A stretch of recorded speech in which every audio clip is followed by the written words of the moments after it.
As of today, hurricane season is officially underway, but upcoming storms aren't the only thing worrying researchers because experts question how effectively both FEMA and NOAA will be after huge budget and staffing cuts.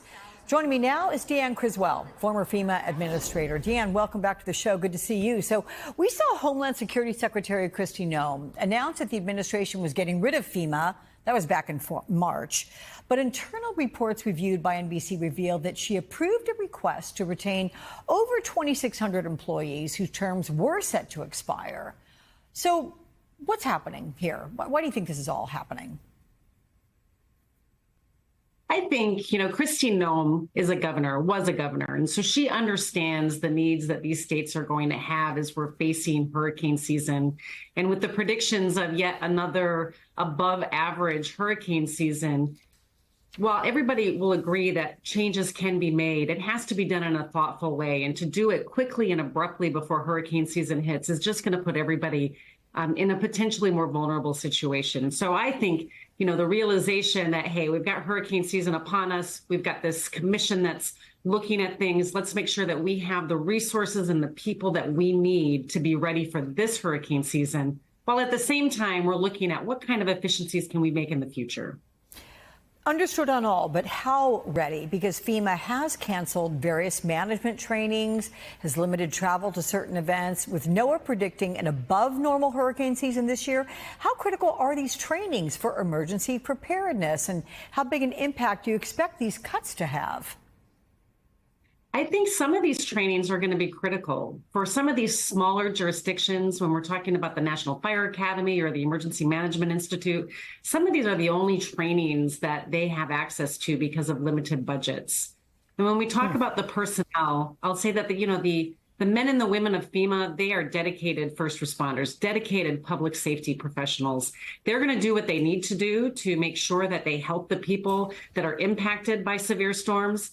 But it's going to be strained, right? They're losing time, which is the most precious commodity we have. And it's going to create delays in getting people on scene quickly or executing contracts to be able to respond as fast as possible. Well, today's front page of the Miami Herald reads, Florida says it's ready for hurricane season with or without FEMA's help. Florida's Republican state leaders have dismissed serious concerns about the upcoming hurricane season. Didn't know they had meteorological experience, but that said, how much do states typically rely on FEMA for disaster relief? States and local jurisdictions always have the primary responsibility.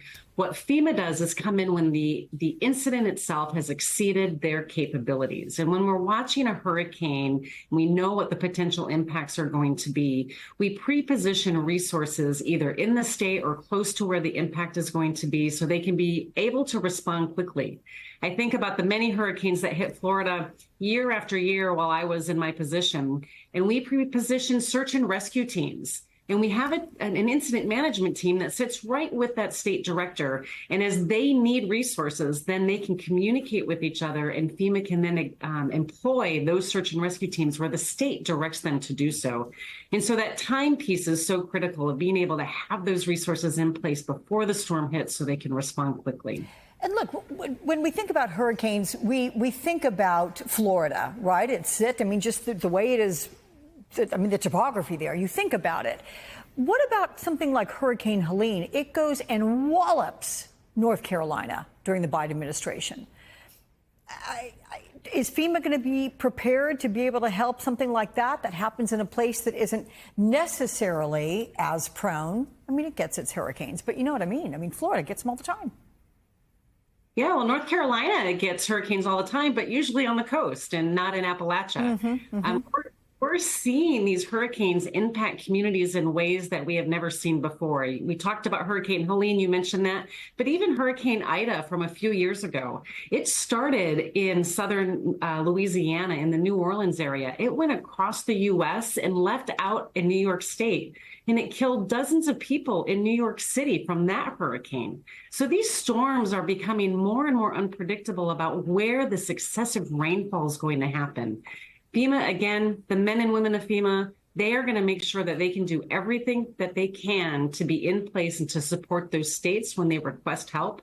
But it's going to be strained. They've lost some institutional knowledge. They've lost some of the personnel, and we've always been understaffed according to what our projections were. And so they will continue to drive and help these states and communities, but it's going to be strained.